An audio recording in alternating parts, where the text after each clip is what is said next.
Well, good morning. Welcome to Debbie's Back Porch. So glad to have you with us.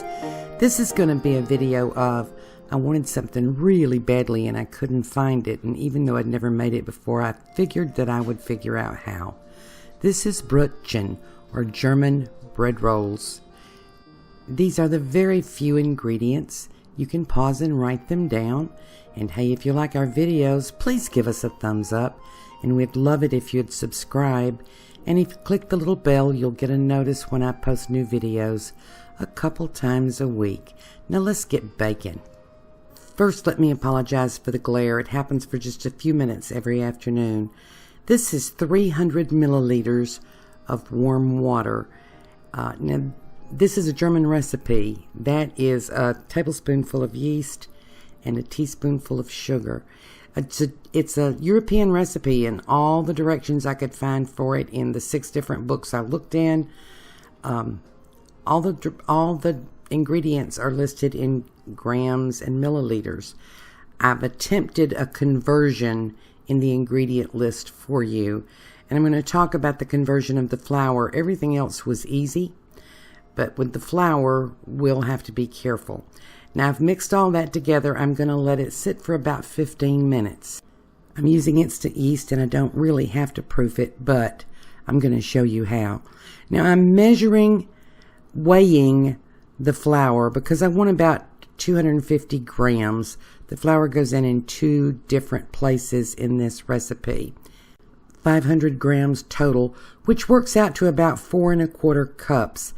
But I tell you, when you're measuring by volume instead of weight, normally it's not crucial, but for this recipe you want to get it very close because the texture is what makes these rolls hard rolls. So I'm measuring out 250 grams. If you're using volume, that's going to be about 2 cups and a couple tablespoons full. I'd go with 2 cups for right now, because you can always add a little more, but for this recipe, this is a very loose batter, and we don't want it too thick. So you can see my yeast is nice and foamy. It's good and active. We've proofed it. As I say, with instant yeast, you don't have to proof it, but you might as well with this recipe, because we're going to make a pre-ferment. And a lot of the flavor of this recipe comes from the pre-ferment. So I'm adding the flour in, and you notice I'm not using my mixer for this. It's just as easy to mix it by hand. And those little hands are my 4-year-old assistant, Athena. You may have met her before. She loves to bake. So I was talking about a pre-ferment. A pre-ferment, there's several different kinds of pre-ferments. What we're doing here is called a sponge. Sometimes this bread is made with what they call a poolish, which is a little bit different and ferments overnight. This sponge will ferment in just an hour. And the purpose of the pre-ferment is to add flavor. And it does that by fermentation. And when the bread is finished, you can really taste it. It almost gives the bread, well, it does give the bread a little tangy flavor, but it also helps develop the gluten more, which gives you the texture that we're looking for. So Athena's going to mix this up, and I may have to help her a little bit. And when it's all mixed up, we'll cover it and let it ferment for a while. Now I'll mention that I've only put 300 milliliters of the water in at this time. When I get it all mixed up, I'll add a little bit more. The rest of the water listed in the ingredients, which is about 75 milliliters. So I think that's mixed up enough. You just want to get it wet all the way through. Then I'll add the rest of that water, that little bit of water, and I don't know why it splits that way. I don't know why we didn't just put all the water in to start with. But it's a brand new recipe for me. It's a brand new process. So I'm following the directions and I'm giving them to you. So we'll just mix that up really well and see how loose that is. But already you can see the gluten starting to form. So let me put this lid on it, and you just leave it sit out. If we were doing a poolish, we would put it in the refrigerator for about 12 hours. But with this, we're just going to leave it out, and I'll come back to you in about an hour. And look at all those bubbles. Yes, you can tell that that's from the fermentation, and you can smell it. It has that sort of tangy smell, and look how that gluten's developed. So now I'm going to work in the additional 250 grams of flour, and I'm not sure I mentioned this is bread flour. You want a really strong, high gluten flour. Now, if you're measuring your flour by volume instead of weight, I want you to pay close attention to the texture I'm going for here. You do not want this to be too stiff. So you may not need all of the 2 1/4 cups you have left to put in here. And I almost forgot the salt. You want to add a tablespoonful and a half of salt. I find most recipes are light on the salt, and bread doesn't have much flavor without salt. So I've added the salt, and I've mixed it as much as I can with that fork. I'm going to have to get my hands in it, and partly because I want you to see the texture here. This is sticky and gooey, and if I hadn't had warning, I would think that this was too loose. So don't be tempted to try to make this batter drier or stiffer. It needs to be just like this, very loose, very sticky. It's almost like bubble gum. So I've got it mixed up. I'm going to turn it out on a floured board, and then we'll start the fun process of kneading. So let's talk a little bit about kneading. I don't knead in bread in the way that the traditional way, where you fold it over and hit it with the heel of your hand.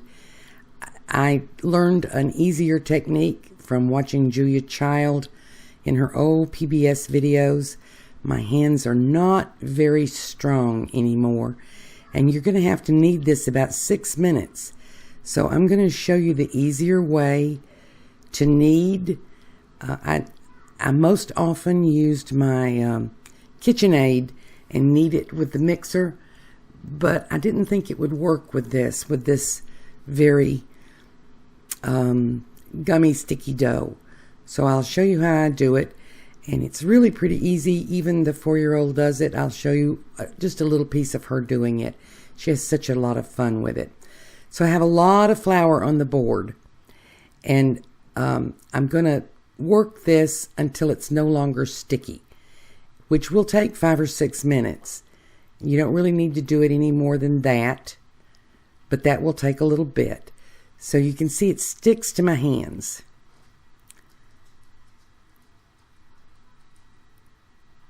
And if you had any extra flour left over from your 4 1/4 cups, this is when it's going to get worked in. So I work it up into a ball, and I add a little flour as I go. And I'm just trying to get it so that I can work it without it coming all apart in my hands. It's very loose. But it very quickly starts to get very velvety.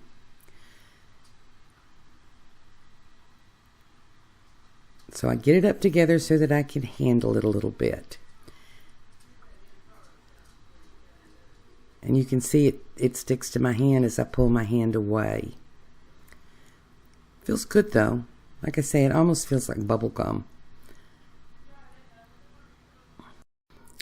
So I'm going to pull it and stretch it a little bit, which helps develop the gluten. See how elastic that is?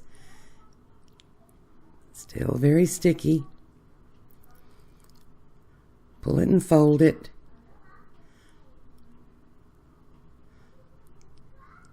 Pull it and fold it. And this actually works very well to develop the gluten.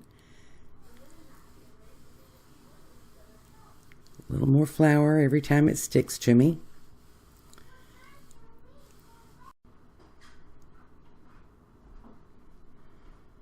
And then I'll get it out and start beating it up. Now, I know this is kind of funny looking if you're used to traditional kneading, But if you just beat this up and work it, and when it gets too long, fold it back on itself, stretch it a little bit, and then slap it around some more. This really works out the aggression. So fold it and fold it. Still sticky. And then we just speed it up some more. No, I'm not going to show you all 6 minutes of this. That would be very boring.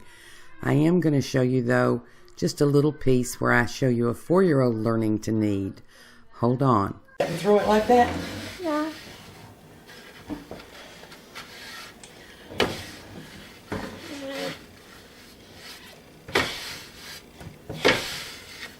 Okay, now grab it by the other end and throw it. This one? Yeah, throw it. Come on, let me pull your sleeves up just a little bit. And she really got into it after a minute or so. So together, Athena and I have been working this for about 5 minutes, and it's losing its stickiness, still stretching, beating, and we'll test to make sure that it's been kneaded enough by grabbing a hold of it and seeing if it lets go from my hands cleanly. I just pick it up a couple times and drop it. And we've gotten rid of the stickiness, so we've got the dough that we want. And it just feels wonderful. So when we get the right texture, it doesn't stick to your hands anymore. I'm going to pinch out any little rough spots so that it's pretty smooth. And I'm going to roll it around a little bit to build up the surface tension, which will help it rise, by the way. That rolling it and making the outside firm helps it rise. I'll get my proofing bowl ready. And you can use any bowl that's big enough. I use this one because it's pretty big and I don't do anything in it except proof bread. I've dropped a little oil down in there, and I'm going to oil the bottom of the lid. Although it's unlikely it will rise that high, I don't want it to stick if it does. And then I'm going to drop this down and flip it over to get it covered in oil, and I'll put my lid on. And leave the lid loose enough that it can off-gas because it's going to ferment more. I just leave this on the counter, not in a particularly warm spot. I'm going to let it rise for an hour, even if it's more than double in size. A slower rise gives you more flavor. And here we go. Look at that nice big puffy ball. And it's going to be very smooth and elastic. And I'm a little gentle with it. Rather than punching it down, I'm stretching it. And I'll pull it and stretch it over all 4 directions.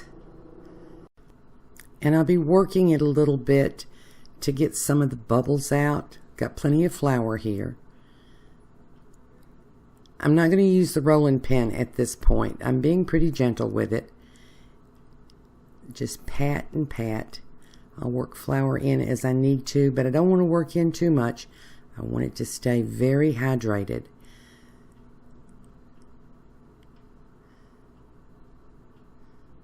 So spread and pat and spread and pat, and oh, the bubbles are just everywhere. And there are going to be bubbles in it right up until I put it in the oven. So I'm stretching and stretching and fold it.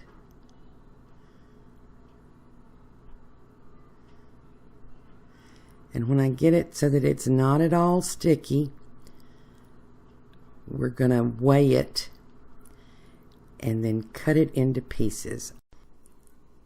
So I'm going to pull my little scale over here, and I've got it set to grams because this should be right about 90 grams. We're going to make 10 rolls, so they're going to be about 9 grams a piece. And if that's about right, that's going to be pretty close. So I'm going to cut this into 2 even pieces. And let me take this opportunity, if I haven't already, to advise you to get a scale. You can get a nice little digital scale for about $10.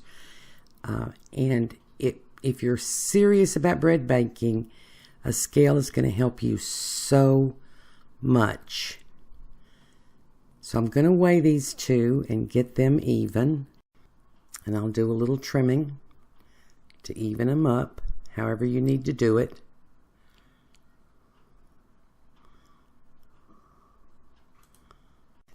And then I'm going to cut each of the halves into 5 even pieces, and they do work out to about 9 grams. Then you'll form each into a ball, folding it under and under and under till you can get it as smooth as possible and pinch it closed.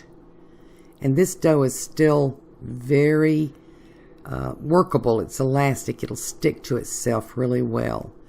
Roll it around and around and around to build up the surface tension. And you know, that's really an important thing to do. Don't skip that. You roll it around till it's very smooth. I'll show you one more. Not a lot of flour here. Fold it under and under and under several times until it forms a tight ball. Then pinch it on the bottom. And then roll it around to smooth out that bottom and to create the surface tension. We're going for a hard crust bread here, and we want that tension. Then we're just going to cover these with a towel, let them rest for about 15 minutes. And you see they've risen up a little bit. That was not the rise, that was just the rest. And that makes them easier to work with. Now we're going to actually form our rolls. I take each of these, tiny bit of flour, and I roll it out. Using my rolling pin this time. And you just roll it out to make a kind of an oval. And you know, you can form these in many, many shapes. You could actually just bake them in that ball if you wanted to. I'm making an oval, and you can fold it either from the short side or the long side. I'm going to fold it from the short side. And you want to tap them down and make sure that they're a tight roll. And this is going to form the structure inside your roll. It'll be kind of swirled. I'll turn it this way so you can see it. Press it down a little bit as you go. And you know, the bubbles are popping up in this even now. And when you get it folded all the way, pinch it shut. Pinch it kind of tight all the way down to the ends. And it'll stick pretty easily. Now we're going to do the smoothing and surface tension again. And some people make these with the ends coming to a little point. I kind of want mine more smoothed off around the ends. Roll it enough that it's smooth on the bottom.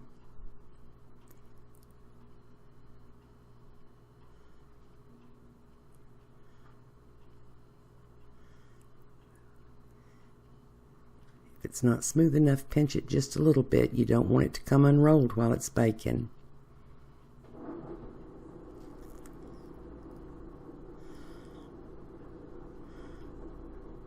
There you go. Now I've got a parchment lined cookie sheet over here. I'll move them over there.